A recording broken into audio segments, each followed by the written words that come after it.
And there are many Christians who are in that situation where they've gone out, they've soiled themselves in the world, and they wake up to themselves like, man, I had it so good with God. Like, I was satisfied with God. I was his son. I don't even deserve it. Let me go back to this Wow. Father.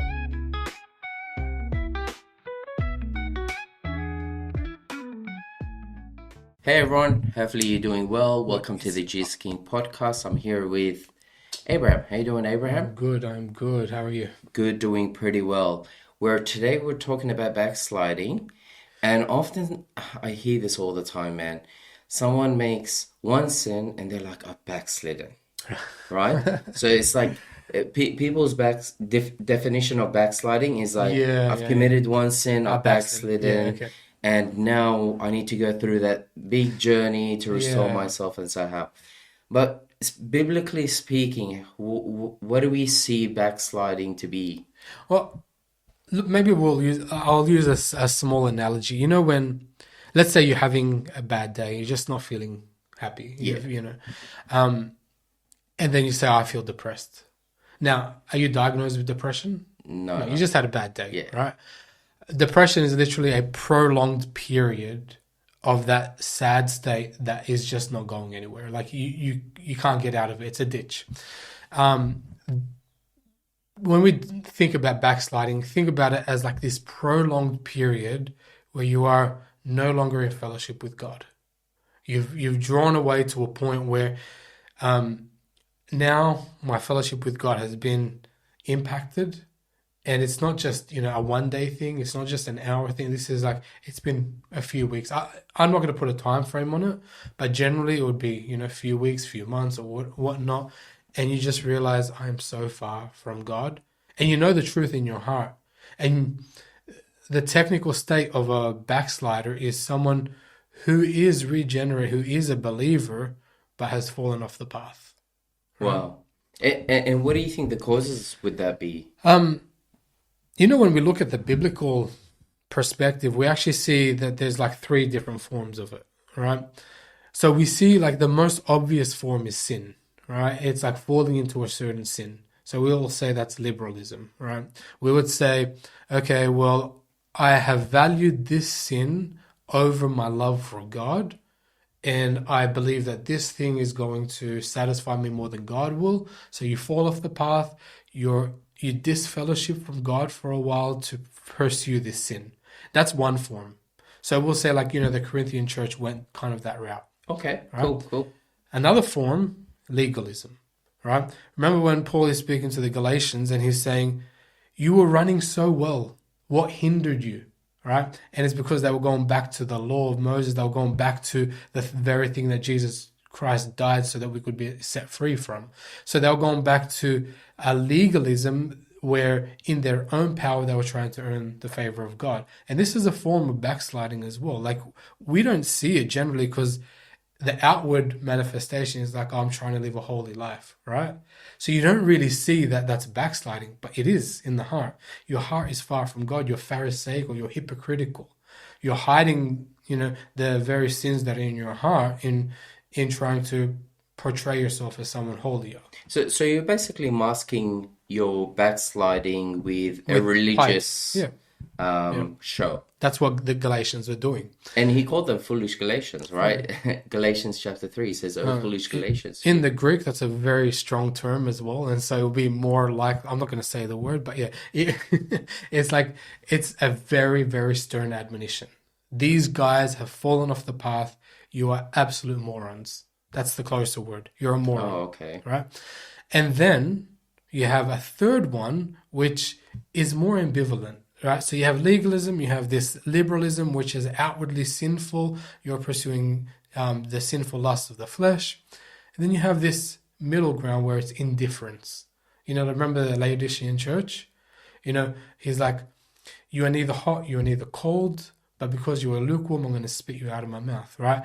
It's an indifference. You don't have that burning love for God. Maybe you're not caught up in a sin, or like specific sins, and you're not pursuing adultery, or you're not pursuing fornication, or you're not pursuing the lust of the flesh in that sense, but you are far from God in your heart, where you're not really pursuing a faithful devotion to him. You're not reading your word. You're not praying. You're not, maybe you'll skip a week or two from church. You're not really eager to go and fellowship with God, Ooh, to spend time with him. yeah, I've got a verse about that because when we were talking about making the topic, Yeah. I remembered Hebrews chapter 3, verse 12 and 13. Hebrews is very good with this topic. Yeah. Yeah. So he says, "Beware, brethren, lest there be any of you of an evil heart of unbelieving in departing from the living God, but exhort one another daily, while it is called today, lest any of you be hardened through the deceitfulness of sin." So the idea is, as we are Christians and we're coming together, is we shouldn't ignore our fellowship and we should encourage each other, and so we can be burning more for To Christ. stir one another up to love and good deeds. Love for God, love for others. It's supposed to be this burning passion, right? Wow. That's the path. And so that's the normal pattern of the Christian life. It ought to be. We talked about the fruit of the Spirit in our series, and we talked about this burning natural passion to bear the fruits of God and to live according to His will. And anything that deviates you from that path, legalism will deviate from you from that path. Liberalism will deviate you from that path, and indifference, lukewarmness will deviate you from that path. Wow. And there is a question. I've wondered about it. Let me know what your opinion is.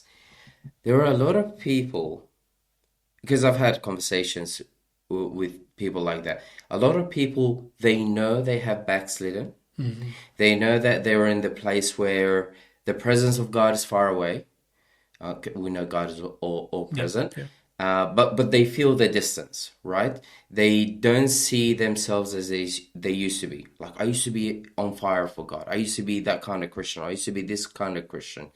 But I'm no longer not only doing them, but I'm not much interested in them. Why are people content with being lukewarm? Or being backslidden?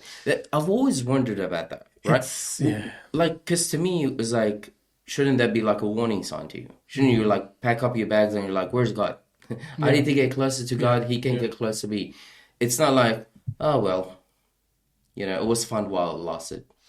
It's an interesting dynamic. And I'm not going to say that I know the answer 100%, but I would say this. It's like they're in a slumber, they're in a sleep, and it's like they feel like they're resting in this this contentment of not really having to pursue God and not really having to fast and pray and go to church and evangelize and pray. Like, they're just enjoying not having to do anything, right?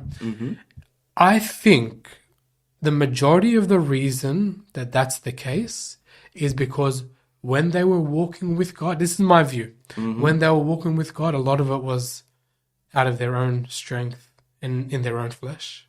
Okay. So they were doing all these things and now they're just tired. Because it wasn't empowered by the Spirit. All right. And so they've come to a place where they're just tired. And so it seems like they've backslidden, but I actually think that they weren't allowing the Spirit to naturally produce that fire to begin with.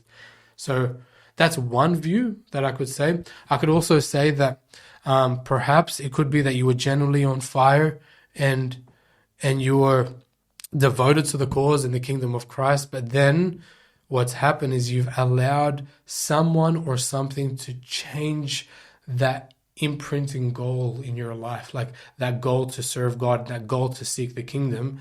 It's been shifted, so there's a different paradigm where now I have a different vision for my life, and it's actually to be successful in the world or to be good in business or whatever it may be. Whereas before it was like, I want to serve God, right?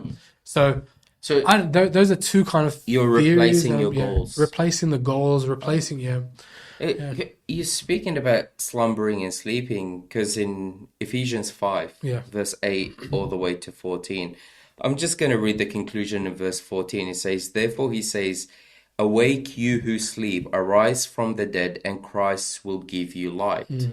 So it's that idea of being numb to the situation, where you feel like, I know where I am, I should be pursuing Christ, but I'm just not interested where I am at the moment. And would you say eventually that leads to apostasy? I do believe so. Look, I think any Christian who's been prolonged in their journey with God have had periods where they're in this state of indifference. Maybe they're burnt out, maybe they're not, whatever it may be. I've been through it. It is a dangerous place to be because the hardness of your heart. This is what the book of talks about.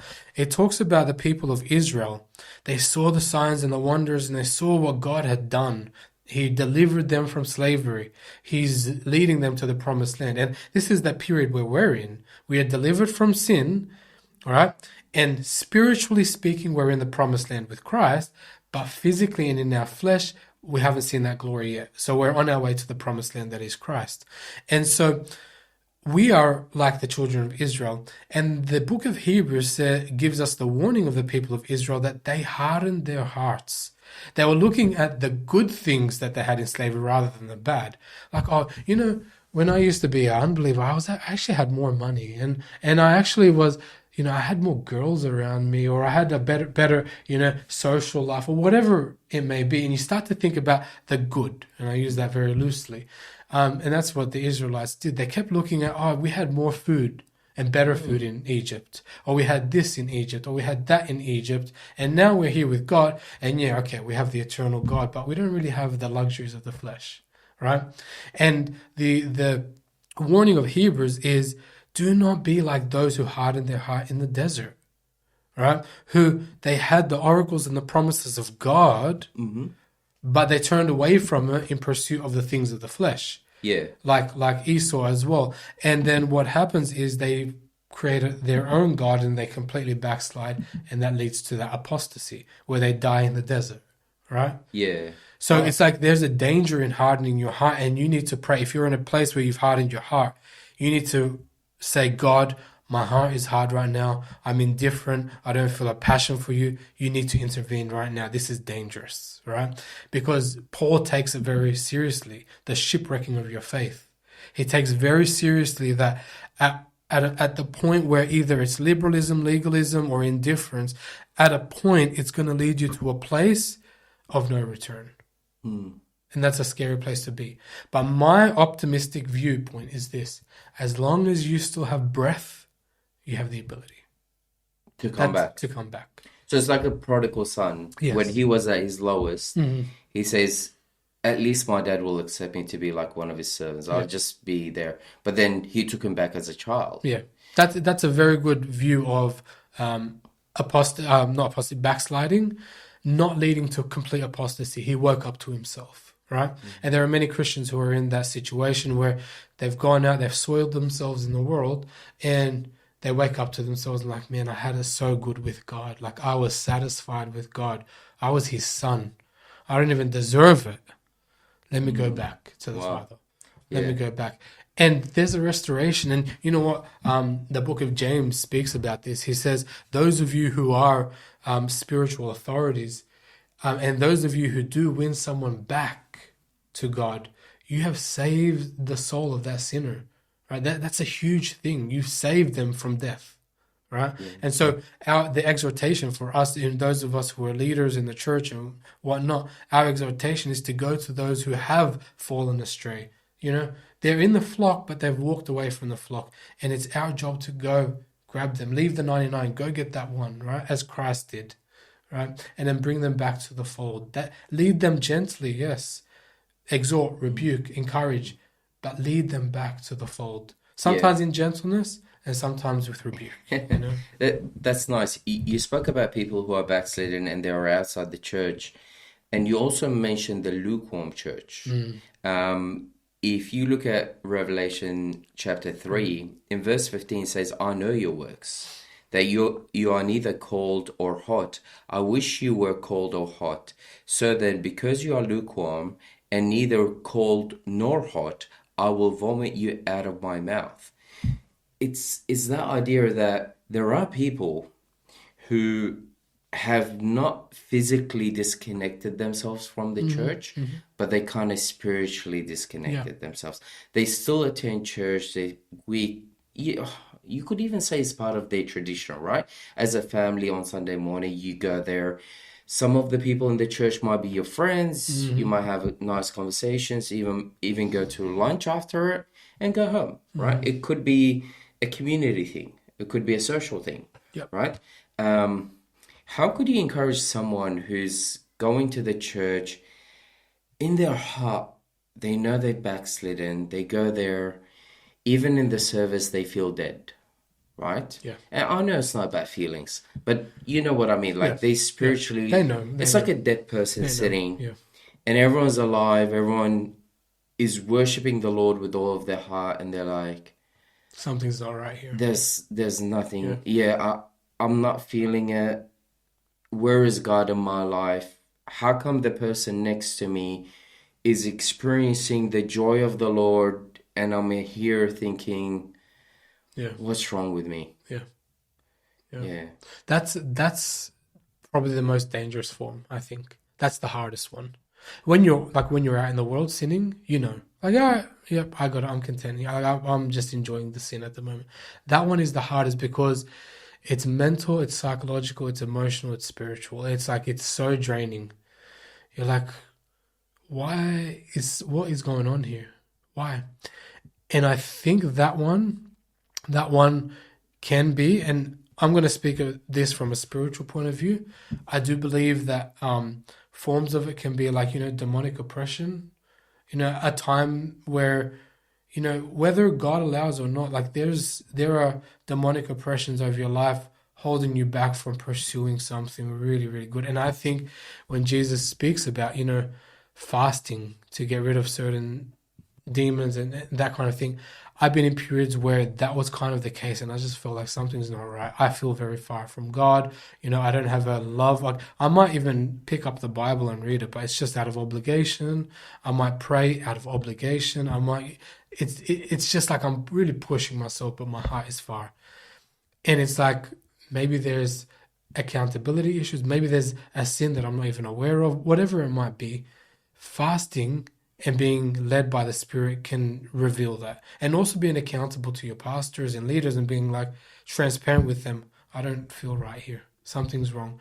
And then you have other people, just like, remember the paralyzed man who, they open up the roof to allow Jesus in and Jesus saw their faith.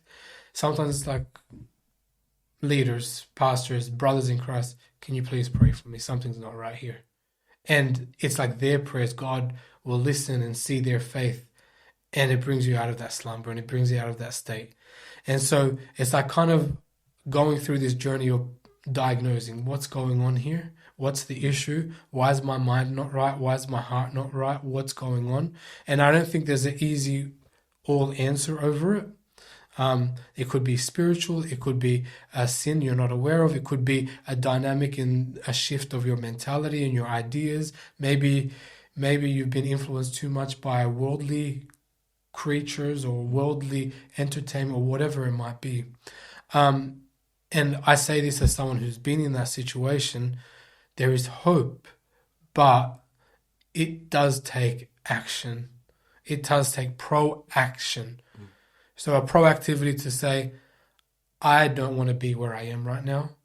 I know that, I was so fulfilled and satisfied when I was in God at these periods. What was I doing back then that I'm not doing now? Oh, that's good. Yeah. So this is something that I went through maybe, let's say, a year and a half, 2 years ago, where I was like, I'm not feeling now what I felt 6, 7 years ago, where I was so passionate. And I'm like, what was I doing back then? Now, back then, I was fasting, I was praying, I was seeking the Lord. I was, it's funny, I was more ready to speak to someone about Jesus Christ, and now I'm not. But then it's like, sometimes back then, I wouldn't feel like it, but I would force myself, right? I would push myself to do it, and it triggers something, accelerates something. It's like when your car doesn't have battery left, but then you clutch start it, and it just brings life back, right? And it's like these little things can kind of bring you back into waking up. But ultimately, it has to do with the reviving Spirit of God coming back and being like, all right, I'm empowering you again, right? But you have to realize that you have to diagnose, you have to come to the knowledge that I know it's not right. and I know where I am is dangerous, and I need you, Lord, to intervene, please. Yeah, that's an amazing point, because sometimes if you're in a stage of being backslidden, or you're feeling lukewarm, and you feel like, okay, I want to get back to God, and sometimes because you think that way, you feel like, okay, now the burden is on me. I got to do all the work to get back to God. But biblically speaking, the Bible says if you draw near to God, God draws near to you. God is faithful. Once you become willing to start acting, God acts on his behalf, and God starts to restore you more than what you are putting in the effort in getting closer to God. And to be honest with you, sometimes God does it so miraculously, it could even happen in a moment. The joy of the Lord fills your heart. You start to feel the conviction of the Holy Spirit, where God starts to change your mindset. He starts to change your goals. What Yeah. you've been chasing the last few years, which has been taking you away from God, you see that become meaningless. You're Yeah. like, what was that car all about? What was that house all about? What was that business all about? Really, was I really leaving God For for this, yeah. something so simple as that? And God starts to open your eyes to reality in a spiritual sense, Yeah. where you start to see things for what they are valued to be. With, as I would say, with clear eyes, with this, Yeah. with the eyes of eternity, like you're unveiled, the scales fall Yeah, off. Yeah. that's one good example of acts where God cleans. Paul is blinded by that By the light, yeah. by the Yeah. light, but then you see scales coming out of his eyes when he's prayed upon. But the another example I like is when Jesus gives the blind man his eyes, and he washes, like, I can only see trees. It's like, okay, wash it again. It's like, okay, now I can see clearly. We need that second touch of Jesus at the moment. Yeah. You've experienced Jesus before, you've gone through this stage now. God can come a second time where he can restore your sight. We've got a lot to say about this, unfortunately, but we're running out of time. Hopefully, you've been blessed by it. And if you want to share your experience, by all means, we would love to hear about it. God bless you and take care.